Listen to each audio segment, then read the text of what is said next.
Well, there is another big item that is on the ballot in Cleveland, the one that Mark mentioned not too long ago, Issue 24. It focuses on police oversight, giving the public a role in police matters. It was a topic that divided Kelly and Bibb. Kelly was against it, Bibb for it. And with 73% of precincts reporting, it looks like it will pass. We turn to Marissa Saenz with more. Marissa? Good evening to you, Betsy. You know, Issue 24 certainly was controversial, and it certainly seems like it will stay that way.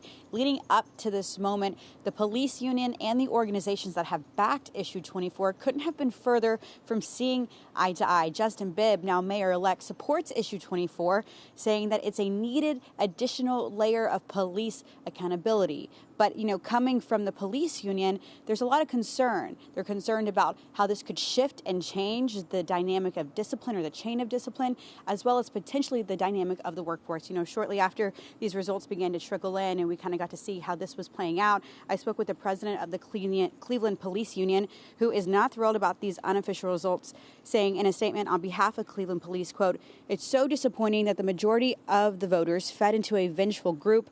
This charter passing will be the downfall of Cleveland. Our contract will override this charter amendment. We look forward to beating this in court." Now, this board and commission that will be appointed by the new mayor, Bibb, mayor-elect, and city council must include representatives from civil rights organizations, law enforcement, and at least one member who has been a victim or is related to a victim of police violence. Now, Fulmer says this has been and remains very vocal about the police force already being down 150 officers, and that the passage of Issue 24 is likely going to push more officers from either retiring or to retire or resign from the force. Now, leading up to the election, we asked Bibb how he would combat the potential pushback.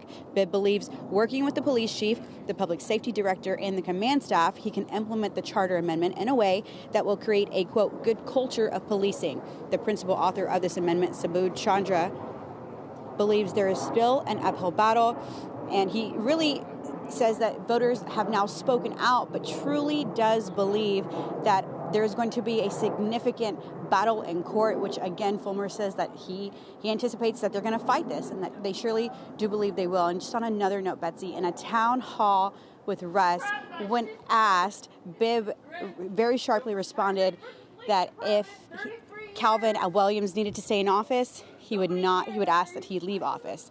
But there's a lot of changes coming to the police department, Betsy, so we'll just have to see how this plays out. Well, certainly with a new mayor in office, it will be prolific changes for the city of Cleveland. Appreciate that insight. Thanks, Marissa.